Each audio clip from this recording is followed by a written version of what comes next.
Hello बच्चों, पढ़ने के लिए तैयार। आज हम लोग एडवांस्ड मैथ्स का पहला लेसन जो दिया है सेट थ्योरी वो पढ़ेंगे। आप यकीन मानिए मैथ्स का one of the easiest lesson है सेट थ्योरी। थोड़ी सी बेसिक चीजें अगर कोई समझ ले तो इससे आसान लेसन मैथ्स में नहीं हो सकता है। सबसे पहले ये समझना जरूरी है कि सेट क्या होता है। सेट का मतलब होता है एक कलेक्शन, किसी भी चीज का कलेक्शन हो। आपके पास बुक्स का कलेक्शन होगा, टॉयज का कलेक्शन होगा या ड्रेसेस का कलेक्शन होगा, तो किसी भी चीज का एक प्रॉपर कलेक्शन सेट कहलाता है। जैसे लाइब्रेरी में क्या होगा, सेट ऑफ बुक्स होंगी, किसी वीडियो लाइब्रेरी में सेट ऑफ कैसेट्स होंगे, है ना। तो वैसे ही सेट का मतलब है एक ग्रुप, एक कलेक्शन। मगर कुछ चीजें सेट में नहीं भी हो सकती हैं, जैसे कि सेट ऑफ गुड बुक्स। अब एक बुक किसी एक आदमी को पसंद है, दूसरे को नहीं पसंद है, तो सेट ऑफ गुड बुक्स कोई सेट नहीं होगा, मगर सेट ऑफ बुक्स एक सेट होगा। सेट ऑफ एक्टर्स एक सेट होगा, set of good actors set नहीं होगा। हो सकता है कोई एक्टर मुझे पसंद हो, आपको ना पसंद हो। तो सेट हमेशा वेल डिफाइंड एलिमेंट्स का ग्रुप है। जैसे कि हम कहें एक कोई सेट है फ्रूट्स का, मान लीजिए हम इसमें ले लेते हैं कुछ फ्रूट्स, एप्पल, बनाना, 2 फ्रूट मैंने ले लिए, ठीक है। तो ये क्या हो गया, एक सेट हो गया, सेट ऑफ फ्रूट्स। अब मैं कहूं कि सेट ऑफ गुड फ्रूट्स या सेट ऑफ हेल्दी फ्रूट्स, तो वो सेट नहीं होगा। यानी सेट ऑफ फ्रूट्स तो करेक्ट है, एक सेट है, मगर सेट ऑफ हेल्दी फ्रूट्स कोई सेट नहीं होगा। कुछ लोगों को किसी फ्रूट से एलर्जी है, या सेट ऑफ टेस्टी फ्रूट्स कोई सेट नहीं होगा। किसी को कोई फ्रूट पसंद है, किसी को कोई फ्रूट पसंद है। तो वेल डिफाइंड एलिमेंट्स का ग्रुप एक सेट कहलाता है। सेट हमेशा कर्ली ब्रैकेट के अंदर होगा और इसके अंदर जितने भी एलिमेंट्स हैं वो कॉमा से सेपरेट होंगे। तो ये 2 चीजें आपको याद रखनी होंगी। सेट हमेशा कैपिटल लेटर से नाम डिनोट हो, जैसे ये ए है तो ये मैंने कैपिटल लेटर लिखा है। हम यहां पर स्मॉल लेटर नहीं लिख सकते, स्मॉल ए कोई सेट का नाम नहीं होगा, कैपिटल लेटर सेट का नाम हो सकता है। और जितने भी एलिमेंट्स होंगे वो कर्ली ब्रैकेट के अंदर होंगे, कॉमा से सेपरेटेड होंगे। इवन अगर 50 नंबर हैं सेट में तो सारे एलिमेंट्स कॉमा से सेपरेटेड होंगे। आई होप इतना समझ में आया, ये बेसिक कॉन्सेप्ट है। अब चलिए एक एग्जाम्पल लेकर के देखते हैं। मान लीजिए मैं लेती हूं set of natural numbers from 1 to 10। तो मैंने अंदर लिख लिए 1 2 3 4 5 6 7 8 9 और 10। तो ये क्या हो गया, set of natural numbers less then 11 या लेस देन इक्वल टू 10। तो मैंने कैसे लिखा, कैपिटल ए सेट का नाम हो गया, is equal to curly brackets open, जितने भी एलिमेंट्स हैं सारे कॉमा से सेपरेट हो गए और कर्ली ब्रैकेट क्लोज हो गया। ये समझ में आया कैसे लिखते हैं। इस फॉर्म को कहते हैं रोस्टर फॉर्म। ये जो फॉर्म है जिसमें सेट के एलिमेंट्स लिस्टेड होते हैं, इसको बोलते हैं रोस्टर फॉर्म ऑफ सेट। अब ये देखिए जो रोस्टर फॉर्म में है, ये जितने भी नंबर्स लिखे हैं इनको सबको क्या कहेंगे, एलिमेंट्स कहेंगे। जितने भी एलिमेंट्स हैं सेट के वो कॉमा से सेपरेट होते हैं और रिपीट नहीं हो सकते। मान लीजिए मैं कोई सेट लूं बी, उसमें मैं लगा देती हूं 1 1 2 2 3 3 4 4, इस तरह से 10 10 तक। तो ये सेट ए और सेट बी बराबर हैं, क्योंकि सेट में कोई भी एलिमेंट रिपीट नहीं हो सकता है। एक और एग्जाम्पल लेते हैं। मान लीजिए हम लें एप्पल के लेटर्स APPLE, ठीक है, मगर हम सेट को ऐसे आंसर नहीं कर सकते। इसका आंसर क्या होगा, A क्योंकि P दो है तो हम एक ही लिखेंगे, P L और E। ठीक है, तो सेट के कोई भी एलिमेंट्स रिपीट नहीं किए जा सकते हैं, सारे लेटर सारे एलिमेंट्स यूनिक होंगे और कॉमा से सेपरेटेड होंगे। ये तो था रोस्टर फॉर्म। दूसरा फॉर्म होता है सेट बिल्डर फॉर्म। अब वो कैसे लिखते हैं वो भी देख लेते हैं। सेट बिल्डर फॉर्म में क्या होगा, अब हमको मान लीजिए यही सेट लिखना है, तो A इज इक्वल टू इसके जो एलिमेंट्स हैं उनको X कहेंगे, X सच दैट, ये जो दो डॉट हैं इसको कहेंगे such that, X such that X belongs to, ये जो सिंबल है इसको बोलते हैं एप्सिलॉन, ये एक C और अंदर लाइन होती है, इसको बोलते हैं एप्सिलॉन।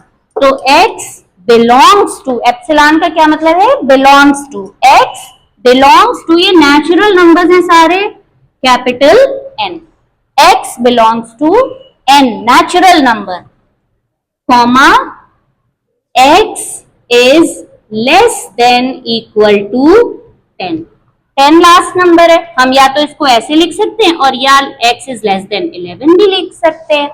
ठीक है, तो ये क्या हो गया, सेट बिल्डर फॉर्म। दोनों तरफ से कर्ली ब्रैकेट्स लगाना जरूरी होगा। ठीक है, चलिए अब कुछ एग्जाम्पल करते हैं, पहले रोस्टर फॉर्म के और फिर सेट बिल्डर फॉर्म के। तो एक तो सेट ये हो गया नेचुरल नंबर का, एक हम सेट अगर हम इसी में 0 लगा दें, B ले लेते हैं, अगर हम इसी में 0 लगा दें तो ये क्या हो गया, होल नंबर्स का सेट, इतने ही लेते हैं। तो ये तो हो गया नेचुरल नंबर को N से रिप्रेजेंट करते हैं, होल नंबर को W से रिप्रेजेंट करते हैं, और अगर हम इसको नेगेटिव नंबर्स भी ले लें तो ये हो जाएंगे इंटीजर्स I। ठीक है, N मतलब नेचुरल नंबर्स, W मतलब होल नंबर्स और I मतलब इंटीजर्स। तो ये क्या हो गया, set of whole numbers less than equal to 5। ये क्या हो गया, set of integers from -1 to 3। अब इसका सेट बिल्डर फॉर्म लिखते हैं। A का सेट बिल्डर फॉर्म क्या हो जाएगा, ये तो हम लोग पहले लिख चुके हैं, X such that X belongs to natural number, comma X is less than equal to 10। दूसरा B का क्या लिखेंगे हम, B is equal to X such that X belongs to whole number, comma X is less than equal to 5। इसको हम और क्या लिख सकते हैं, हम इसको X is less than 6 भी लिख सकते हैं। दोनों तरीके सही हैं, आपको जो इजी पड़े। तीसरे का सेट बिल्डर फॉर्म क्या होगा, C is equal to X such that X belongs to integers। अब ये कैसे लिखेंगे कि -1 है, -1 is less than equal to X is less than equal to 3। ठीक है, अब एक और एग्जाम्पल लेकर के समझते हैं इसको। मान लीजिए हम लेते हैं A है letters in the word bell, BELL। ठीक है, अब क्या ये सेट सही एलिमेंट्स लिस्टेड है, नहीं, इसका सही एलिमेंट क्या होगा, BEL, क्योंकि मेंबर्स रिपीट नहीं किए जा सकते हैं, एलिमेंट्स रिपीट नहीं हो सकते हैं। ठीक है, नेक्स्ट कॉन्सेप्ट इसमें आता है कार्डिनल नंबर का। कार्डिनल नंबर क्या होते हैं कि कितने एलिमेंट्स हैं सेट में, तो n of A, cardinal number मतलब कितने एलिमेंट है, तो इस सेट में कितने एलिमेंट हैं, 3, तो कार्डिनल नंबर इस सेट का क्या हो गया, 3। जो हमने इसके पहले लिया था सेट ऑफ होल नंबर्स, उसका कार्डिनल नंबर क्या हो गया, कमेंट सेक्शन में लिख करके बताइए। समझ में आया, कैसे लिखेंगे, n ऑफ सेट B कितना होगा। ठीक है, नेक्स्ट कॉन्सेप्ट इसमें आता है यूनियन और एंड इंटरसेक्शन ऑफ सेट्स।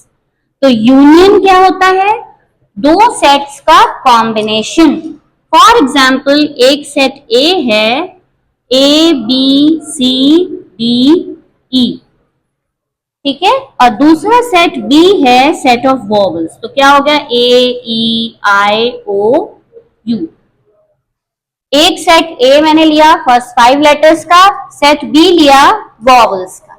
इसका कार्डिनल नंबर क्या हुआ 5 और इसका कार्डिनल नंबर भी है 5।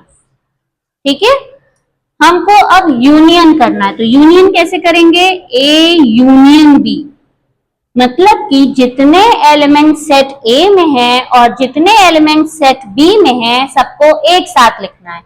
तो ए पहला है, बी, सी, डी, ई, यहां पे फिर ए आ गया, तो वो तो हम ऑलरेडी लिख चुके हैं, नहीं लिखेंगे। ई वो भी लिख लिया, बच्चे कौन से, आई ओ यू। ठीक है, अब करते हैं इंटरसेक्शन। इंटरसेक्शन मतलब दोनों सेट में कॉमन क्या चीज है, तो सेट का इंटरसेक्शन कैसे लिखते हैं, उल्टा यू। ए इंटरसेक्शन बी क्या होगा, इन दोनों सेट में कौन सी दो चीजें सेम है, कौन सी चीजें सेम है, तो दोनों सेट में क्या सेम है, ए सेम है और ई सेम, ये और ये, तो इंटरसेक्शन क्या हो जाएगा, ए कॉमा ई। ठीक है, नेक्स्ट चीज आती है कॉम्प्लीमेंट ऑफ द सेट।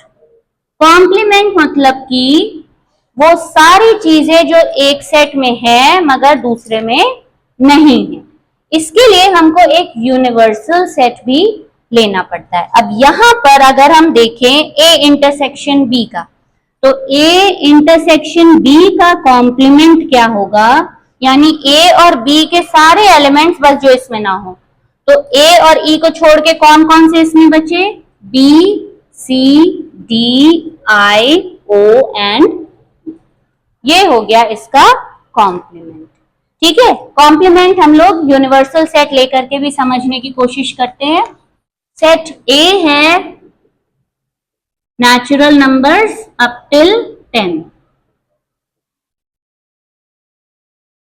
बल्कि हम इसी को यूनिवर्सल सेट लिख देते हैं। तो यूनिवर्सल सेट या तो कैपिटल यू से रिप्रेजेंट होता है या सिग्मा से, इससे रिप्रेजेंट होता है, इस सिंबल से। या तो आप कैपिटल यू लिखिए और या ये लिखिए, ये क्या हो गया यूनिवर्सल सेट। अब इस सेट में हम लगा लेते हैं प्राइम नंबर्स का एक ले लेते हैं, तो 2 3 5 7। ठीक है, ये हो गया हमारे प्राइम नंबर्स का सेट।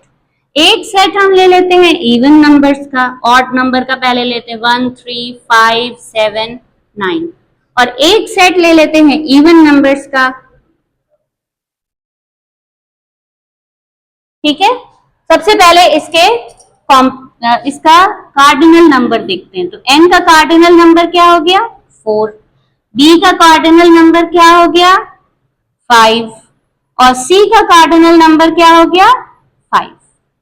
अब हम कॉम्प्लीमेंट देखते हैं, इसमें कॉम्प्लीमेंट में क्या होगा, a कॉम्प्लीमेंट क्या आएंगे, सारे एलिमेंट्स जो यूनिवर्सल सेट में हैं मगर a में नहीं है। तो a में है 2, 1, 2 नहीं लिख सकते हम, 3 नहीं लिख सकते, 4 लिखेंगे, 5 और 7 नहीं लिखेंगे, 6, 8, 9 और 10। ये हो गया A कॉम्प्लीमेंट। ऐसे ही B कॉम्प्लीमेंट क्या हो जाएगा 2, 4, 6, 8 और 10। अब C कॉम्प्लीमेंट आप मुझे कमेंट सेक्शन में लिख करके बताइए क्या मिलेगा, 1, 3, 5, 7 और 9। है ना इजी, बहुत सिंपल है सेट्स। ठीक है, कोई प्रॉब्लम हो अगर आपको तो आप मुझे इन्फॉर्म कीजिए, हम उस पर भी वीडियो बनाएंगे। मिलते हैं नेक्स्ट वीडियो में। Till then good bye, take care and keep studying.